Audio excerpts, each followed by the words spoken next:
Hello everybody. So now I'm going to talk about multisite causal mediation analysis.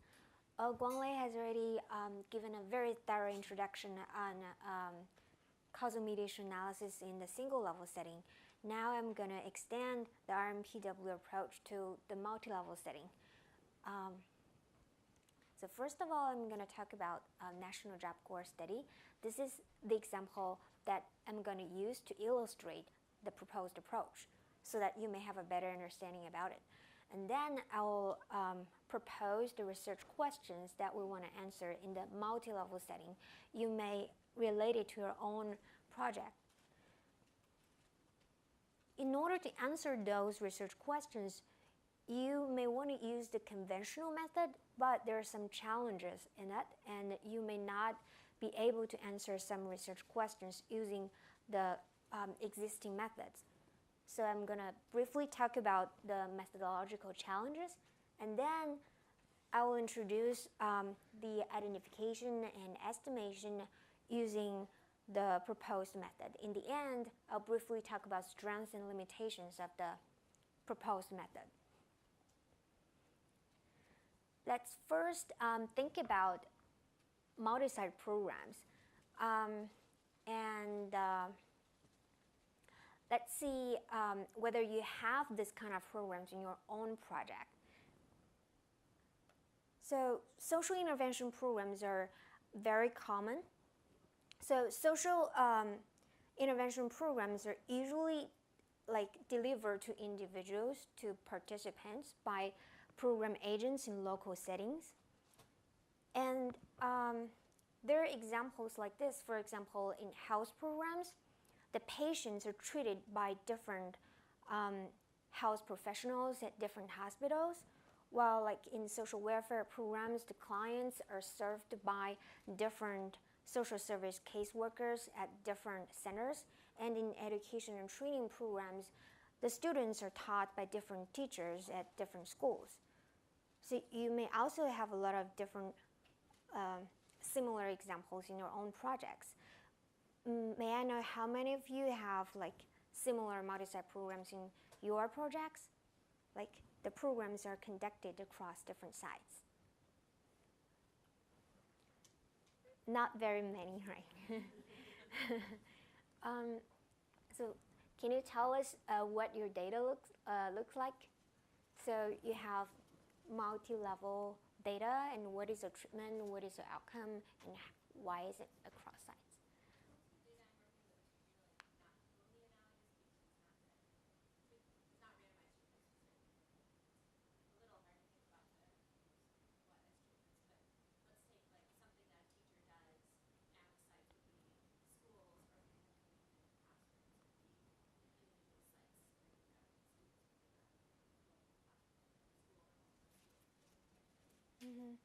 So do you think that there might be heterogeneity across different classrooms or schools? Yeah. So that's why we really want to look into it and to see whether there's between site heterogeneity in the total treatment effect. Then we want to further dig into it by decomposing the total variation. So as you may imagine, the programs can be quite different across sites, and the effectiveness of the program may depend on who the participants are and how the agents organize the programs, and also the other contextual factors. So it depends on many factors. For example, in Job Corps, the programs are distributed across the whole nation, and we have found that the centers in the urban areas have a larger proportion of non-residential students, and non-residential living can be quite different from residential experience, because Job Corps has many features that seek to make residential living more productive. So as you can see, the centers in the urban areas can be quite different from the centers in the rural areas. And according to our preliminary analysis, we have found that actually the population average program impact on weekly earnings is $21.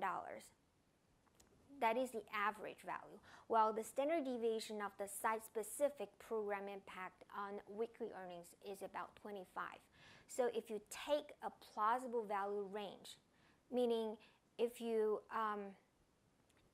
add up the mean and 2 times the standard deviation, and that is the upper bound, and you calculate the lower bound by taking 2 times the standard deviation of the mean, and you see that the range is from negative to positive. It means that some programs may have negative impacts while some others may have positive impacts. So that is a big range, and we want to know the reason. Why is that? Why does the treatment effect vary so significantly across sites? We suspect that the causal mediation mechanism may be different across sites. In other words, the key pathways through which the program is anticipated to produce impact on the outcome may not function the same across the sites. So it is very important to investigate this kind of heterogeneity. It is important for testing program theories, and also it is important for improving program implementations. And so the program developers would need to know if, for example, if the flaws in implementation weakened the program impact on the targeted intermediate process. And at some sites, while it strengthened the program impact on the targeted intermediate process some other sites. And a solution is to try to enhance implementation in those sites with problems. So that's the reason why we really want to look into the mediation mechanism.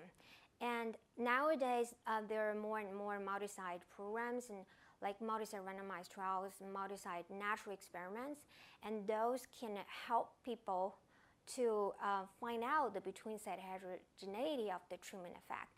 And as you may already learn in the first day, so you know how to estimate the total treatment effect variation. And researchers did find that there's a lot of cross-site heterogeneity in the total treatment effect in many cases. However, more importantly, we really want to know why there is such a kind of between-site heterogeneity. But the existing methods cannot help us to take full advantage of this kind of data set, to dig into it. So now, today, I'm going to talk about an extension of RMPW to help us answer the research questions and try to dig more deeply into the causal mediation mechanism variation to better understand why the treatment effect varies significantly across sites. So I'm going to start from the introduction of the National Job Corps study. Once you have an understanding about the data set, it may be easier for you to understand the following research questions. Job Corps, how many of you have understanding about Job Corps? Okay, good, thanks. So Job Corps is the largest training to promote economic independence among disadvantaged youth ages 16 to 24 who are disconnected from school and work. And National Job Corps study is a multi-site randomized evaluation of Job Corps programs nationwide. So the individuals are randomly assigned to the treatment and a control group, and then they're assigned to different sites. So it's like people at each site are randomly assigned to the treatment or the control group, so that you're able to see the treatment effect at every site, and then you're able to estimate the between-site heterogeneity in the treatment effect. And this is the sample size. Over 9,000 people were randomly assigned to the experimental sites, and over 5,000 people are assigned to the control group. And the total number of sites is 103. On average, there are 30 to 600 people at each site. So as you can see, the data set is a very large data set. The sample size is big at both the within site level and the site level. So now we want to see the causal mediation mechanism. And this is what we found in literature. People have found that attaining an educational or vocational training credential through the program mediated the job core impacts on employment and earnings. So here is the hypothesized mediation mechanism we're going to look at. So the treatment is job core program. The outcome is weekly earnings. And the mediator is educational attainment.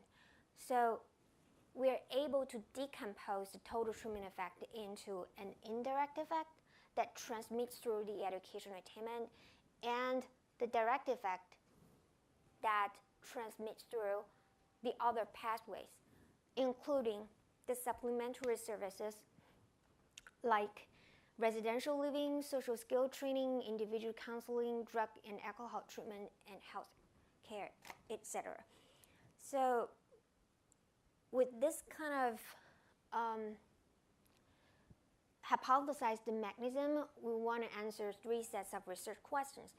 At the very beginning, we just want to look at the treatment effect on the intermediate outcome and the outcome. So we want to see the job core impact on the educational attainment. In order to get that, we only need to take the difference between 2 potential mediators. And we also want to see the total treatment impact on the outcome, weekly earnings. And similarly, you only need to take the difference between the expected potential outcomes under 2 treatment conditions. Our task in the next step is to decompose the total impact of the job core program on weekly earnings. And as we have already mentioned, job core program affects the educational attainment, and this further affects weekly earnings. Now we'll be focused on this indirect pathway, indirect effect.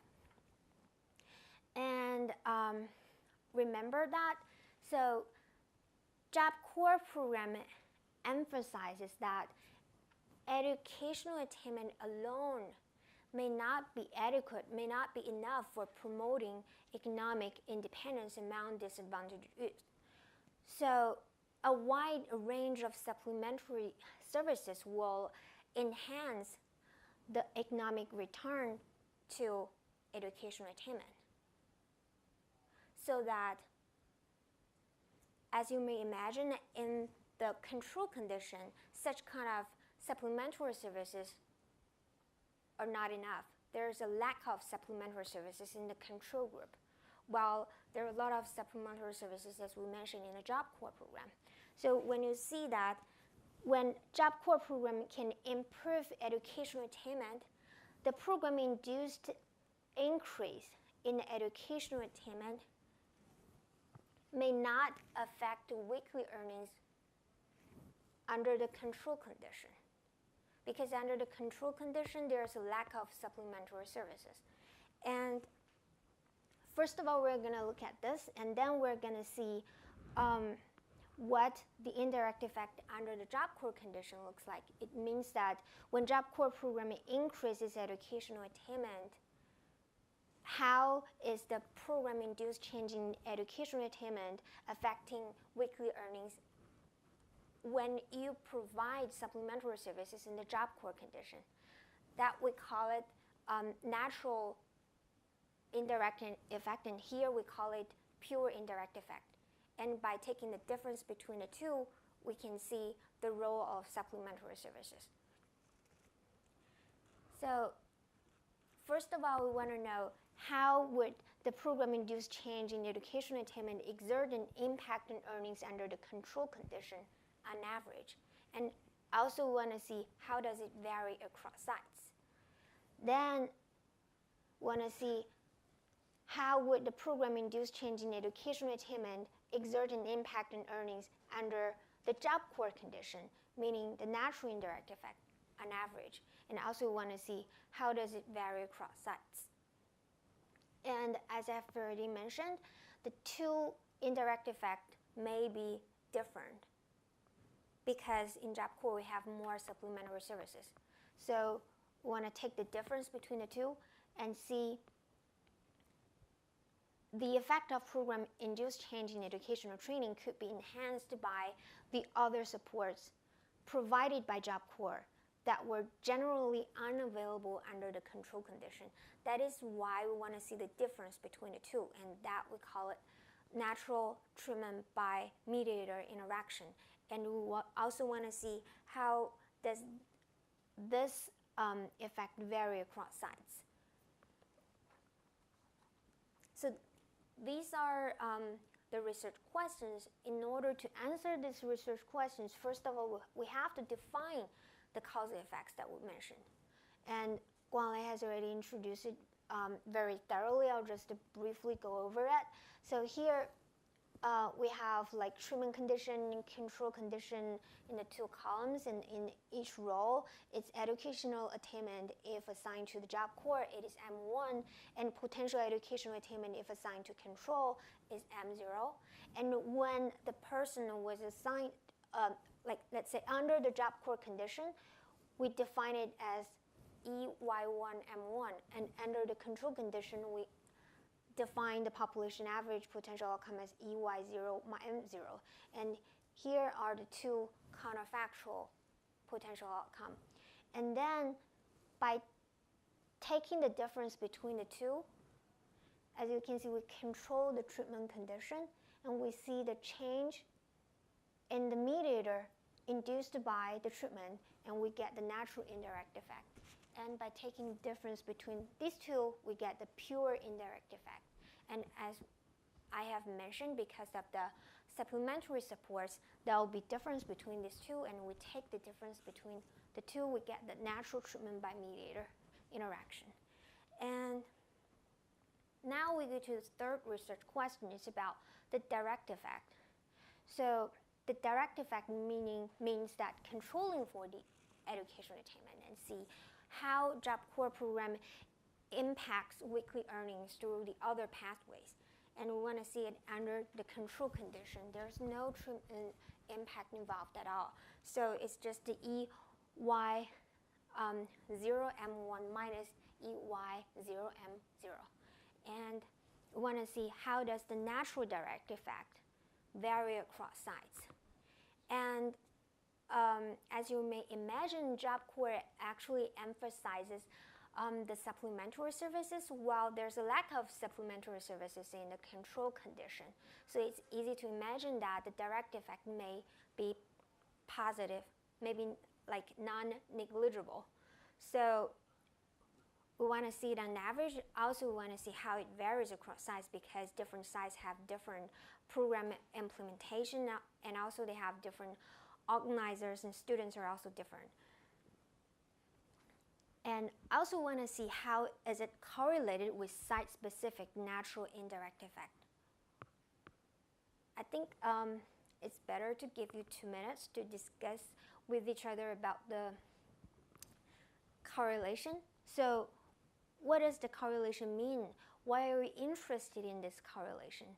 What does it mean if the natural direct effect is positively correlated with the natural indirect effect? And what does it mean if the correlation is negative? So let's start now. I'll give you 2 minutes to.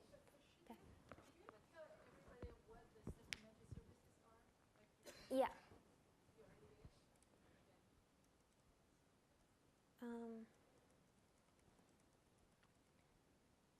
So it's here, like residential living, social skill training, individual counseling, no problem.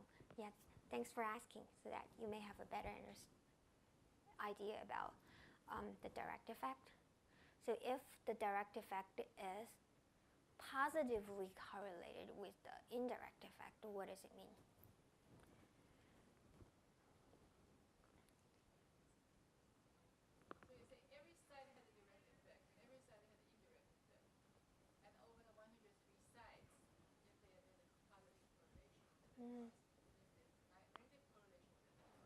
Yeah. Yeah.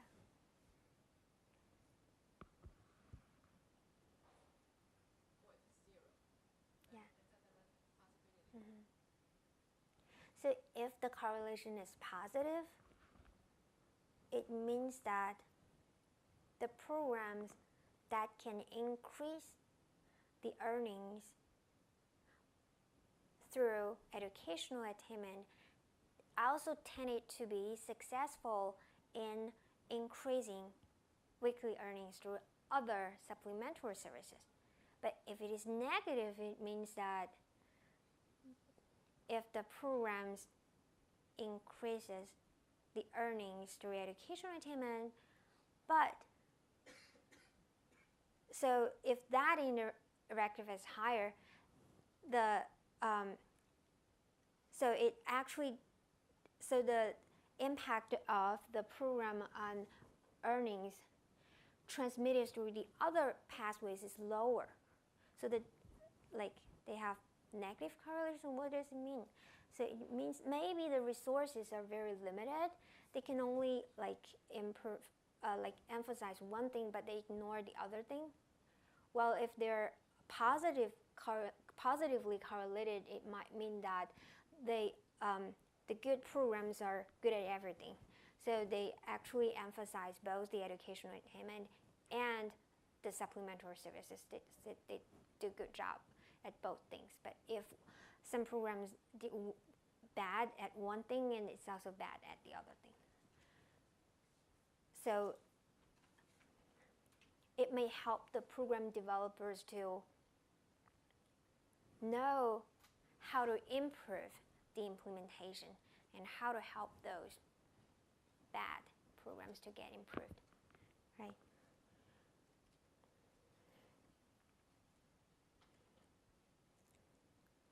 So we just talked about the variation in the direct effect. Now we're going to define it.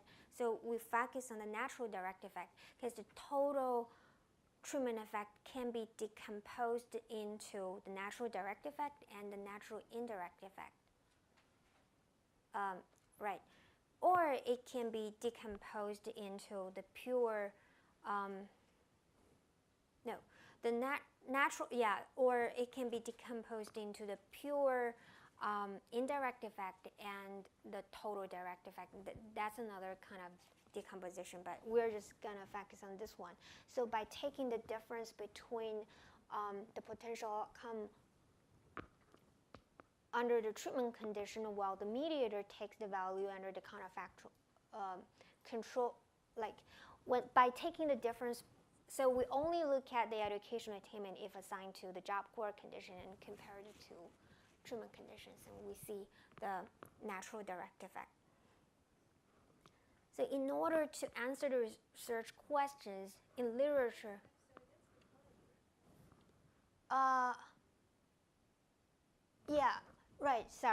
So natural direct effect should be this one. So as we mentioned before, we actually control the mediator under the control condition. As you remember, the circle control condition. Yeah, sorry about that. And in order to answer the research questions, the only available method in literature is multi-level path analysis. And I'm going to show you what this model looks like. And you have already got an idea about the path analysis in the single level setting. Huang has already shown you that. And then how do you extend that to the multi-level setting? So you add random components to each coefficient in the path analysis model. And this is the model you're going to get. As you can see, it becomes more complicated. You have one mediator model, you have one outcome model, and previously, as you remember, in order to get the indirect effect, you multiply. So this is the variance matrix of all of the random effects and the error term. So it's very complex. So there are a lot of parameters involved. And in order to estimate the population average and indirect effect previously, in the single level setting, you only need to multiply A by B. But now here we have random effects involved. So the population average indirect effect involves the covariance between AJ and BJ, between the two site-specific effects.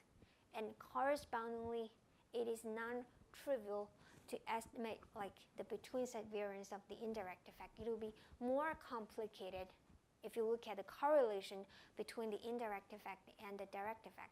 So the estimators are very complicated, so it makes the inference more complicated. And people use delta method to derive the standard error, but how do you make inference? What does the estimate? What is the estimate distributed? So they may only they're only able to use bootstrap or some other like approximation methods to do the statistical inference. And now we don't have any covariance in the model, and we don't have any interaction between the treatment and mediator in the model. If we include interaction between treatment and mediator model, the between set variance of indirect effect and the covariance between indirect effect and direct effect will become way more complicated. Not to mention if we further include the interactions between the covariance and the treatment and the mediator, it will become way more complicated. So here are the challenges to path analysis. First of all, they rely on correct specifications of both the mediator model and the outcome model, including functional forms. In literature, especially when quantitative psychologists use path analysis, they usually ignore the confounding factors. But as we all know, it's a very important component.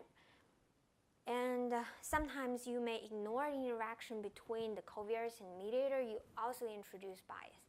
And also, it relies on distributional forms. So we often, for a continuous mediator and outcome, we often assume the outcome and mediator to be normally distributed. And people have discussed that applications to discrete mediators and outcomes are particularly limited in both single-site and multi-site studies. And also because the average indirect effect is represented as a combination of multiple parameters. One is from the mediator model, one is from the outcome model. It adds considerable complications to estimation and statistical inference, especially when research interests lie in the between site variation of the indirect effect and the covariance between the site-specific direct and indirect effect. So now we see the necessity of developing a new method, and I'm going to show you that an extension of RMPW approach to the multi-site setting can help us to answer those research questions much more easily. And this is the counterfactual framework. We have already showed that before, and the only difference between this version and the version that Guanglei presented is that now we add J here. I is individual, J denotes the site. And this is defined under Sutva. So I think maybe in day one, you have already got an idea about Sutva and the multi-level setting. So first of all, there is no interference between units within a site, meaning the potential mediator of one individual does not rely on the treatment of the other individuals. And similarly for the potential mediator is also like that. And also we assume there's no interference between sites. And this one is in job corps, at least in job corps, it might be, it's quite likely to be satisfied because sites are separated from each other, so there might be no interference between sites. But within sites, there might, it's quite likely that there is interference between units, so there is peer effect involved. So we may solve this problem by taking peer influence as concurrent mediator. So that is the definition under Sutva. And then we want to identify it. After you define it, we want to identify it with the observed data. So we need identification assumptions. First of all, we assume that within levels of the observed pre-treatment covariance, the treatment was randomized at each site. So this assumption is actually exactly the same as what Guanglei presented. The only difference is that we assume it holds at each site. And Here I will show you the identification results, and the results are also similar. So it's just within each site. At site J, this EY1M1 will be equal to, can you tell me? How do you identify it? So let's say the treatment is randomized. So the population average of the potential outcome under the treatment condition can be identified directly by the population mean of the treatment group, right? And then similarly, the expectation of the potential outcome under the control condition can be directly identified by the mean in the control group. And the tricky thing is the diagonal elements. So you want to identify it by applying a weight to the treatment group, so that the distribution of the mediator in the treatment group can resemble that in the control group. Then you're able to identify the outcome when the mediator takes the value under the counterfactual control condition. And similarly, you want to identify EY01 at set J by applying a different weight. And that different weight, tries to transform the distribution of the mediator in the control group to resemble that in the experimental group. So now you identify each population average, the population average of each potential outcome. And then by taking the difference, as you may still remember at the very beginning when I showed the definition, you take the difference and you get each causal effect at each site. Then you are able to estimate the population average and the between site variation of each causal effect. It's very straightforward. So I will then show you the analytic procedure so that you get a general idea about how to do the analysis. The first step is propensity score estimation. You select the confounders between the mediator and outcome relationship, and you fit a multi-level logistic regression. And in step 2, you do site-specific effect estimation. Based on the site-specific effect estimates, you are able to estimate the population average effect and also the between-site variance and covariance. Then finally, we want to do a sensitivity analysis.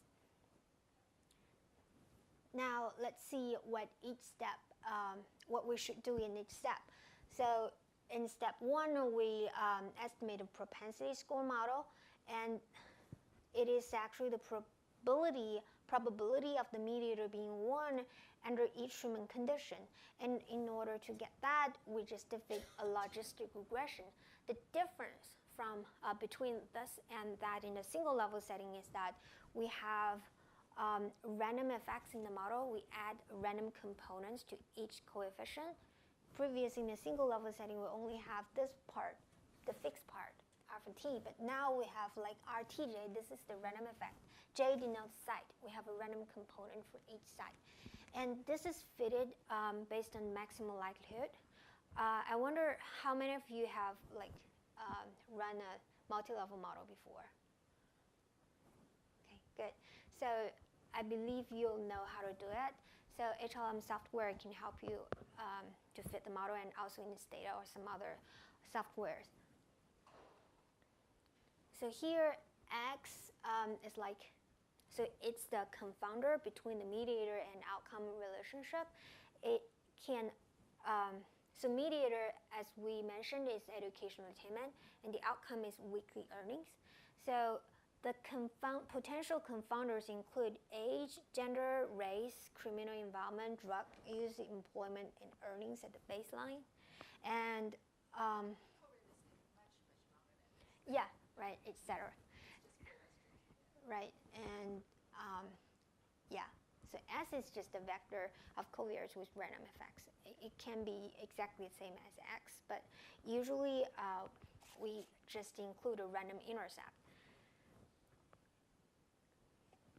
And then we do a balance checking after you fit the model, and Guanglei has introduced that. So the basic idea is just to assess whether distribution of X are similar across combinations of the treatment and mediator at all the sites after controlling for the pre-treatment covariance. And in step 2, we're going to estimate site-specific effect. And still, again, we have this table. This is the identification results. In order to estimate that, we take the sample mean in the control group. So this is a consistent estimator of the population average under the treatment condition. So it means that, so T is equal to the sum of Y in the treatment group divided by the sample size in the treatment group. This is what it means. And again, to estimate this, we take the mean in the control group. This is the sum of the outcome in the control group. This is the sample size in the control group. And the only difference between this one and this one is that we apply a weight to the treatment group and calculate the weighted mean in the treatment group. And the weight is, we have already shown the weight before. And the weight can be estimated based on the propensity score estimation results.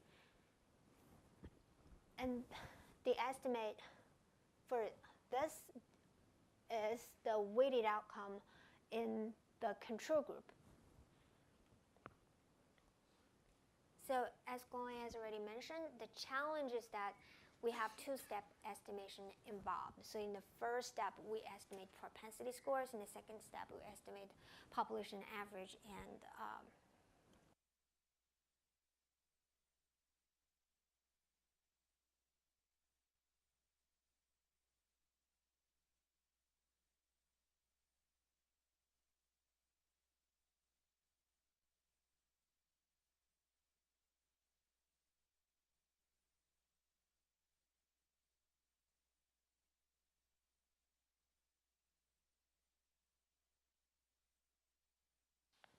this one works.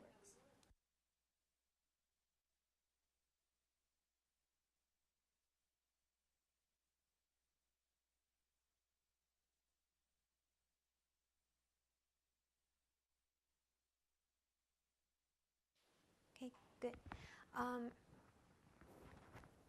So the sampling variability in weight estimated through multi-level logistic regression in step 1 needs to be reflected in the sampling variability of site-specific effect estimates. And some people say that you can just use Bootstrap to solve this problem. But we proposed a closed form of the sampling approximation of the sampling variance. We treat the two-step estimators as a one-step estimator, which solve the moment function stack from both steps. So that is a rough idea, but this is what we do to take into account the sampling variability in the first step. And I compared Bootstrap and the proposed standard error estimator, and I found that when using our proposed estimator, it saves more time. It only takes 50 seconds to have the estimation results, but it takes 5 hours and a half to use Bootstrap to estimate a standard error. One case, yeah. And if you have more covariance in the multi-level logistic regression, each multi-level logistic regression will take longer time, and Bootstrap will, I don't know how long it'll take you. Maybe it'll never end, but yeah. So that's the advantage of deriving a closed form of the standard error estimator. And then in step 3 and step 4, we estimate the population average effect and between set variation. The population average effect is just an average of site-specific effect estimate. But for the between-site variance estimation, can we directly take the variance of the site-specific effects? We cannot simply do that because what we really want to estimate is the variance of the true site-specific effects. But what we get is the variance of the site-specific effect estimates. So we really want to purge the average within-site variance from the between-site variance of the site-specific effect estimates. Yeah, this is just a rough idea, and we have like an estimator derived. It'll be more complicated because there's some technical stuff involved. And in step 5, we do sensitivity analysis. What sensitivity analysis does is to see, is because we do sensitivity analysis because omitted pre-treatment and post-treatment confounders may cause bias. So we want to conduct sensitivity analysis to assess the impact of omitted pre-treatment and post-treatment confounders. We want to see if we remove, like if we omit one potential pre-treatment or post-treatment confounder, whether the significance of the results will be reversed. If it is like that, then the results are sensitive.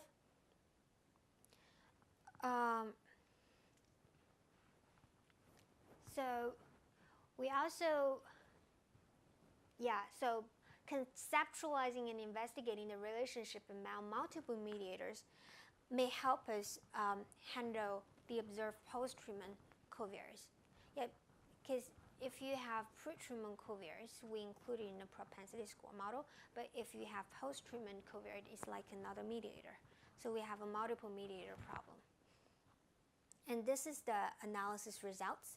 And as I have mentioned at the very beginning, the average of the total treatment impact is 21, while the standard deviation is about 25. And this is the plausible value range. And this is 21 minus 2 times 25 and 21 plus 2 times 25. And as you can see, some programs have negative. This is assuming that the site-specific effect estimates are normally distributed. And some are negative and some are positive. And we decomposed it into direct and indirect effect, and the average direct effect is 13, and the estimate of the between-site variance is also around like maybe 22, 23, and this is the plausible value range. And you can see the direct effect varies a lot, while the indirect effect doesn't vary a lot, although it is significant, but when you look at the effect size, it's very small, and the range is narrower. So what does it mean? So we found that in Job Corps, education and vocational training has a standard across the whole nation.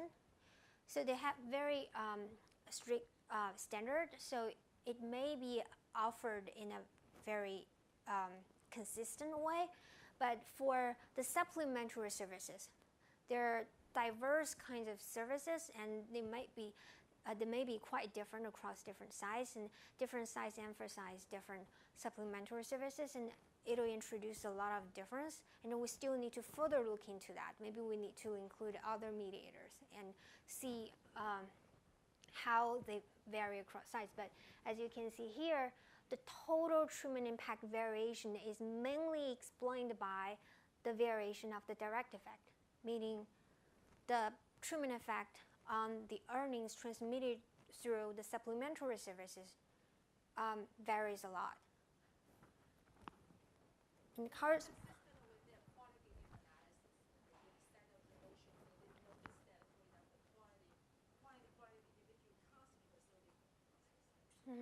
but the good thing is that we can prove that, so prove the qualitative results, that conclusion that the education and training is provided in a consistent way, and indeed there's no significant variation in the between-site indirect effect. The small, yeah, right. And correspondingly, the correlation is close to 0. And we still, only 1 minute left. I will just briefly summarize the strengths. And the major strengths, as I have already mentioned, unlike the multi-level SEM, our method can directly estimate not only the population average effect, but also the between set variation. Well, when you use path analysis, you have, like, as you may remember, the product of the two coefficients in the two models, and everything becomes way more complicated. And also it relaxes the assumption of no treatment by mediator interaction, because in Barron and Kenny, they don't have T times M in the path analysis model. But we don't need to assume that. And also it greatly simplifies the outcome model specification, and therefore avoids possible outcome model misspecifications. We don't need to worry that we may ignore the covariance in the outcome model, because we don't have that kind of problem. If we further put the covariance in the outcome model in our approach, that is just for improving estimation efficiency. The potential concerns are, like, the proposed estimation procedure may not be optimal when site sizes are extremely small, because we estimate the site-specific effects first, and then we average over them and take the difference. But when the site sizes are very small, there might be a problem. And SUTVA needs to be relaxed. It wants me to finish as soon as possible. But the SUTVA needs to be relaxed if an individual's potential mediators and potential outcomes are each a function, not only of one's own treatment assignment, but also of other individuals' treatment assignments, or if an individual's potential outcomes could additionally be affected by other individuals' mediator values. Then, as I mentioned, we can take the peer influence as a concurrent mediator, and the problem may be solved. So that is about the multisite causal mediation analysis. Okay. Thanks.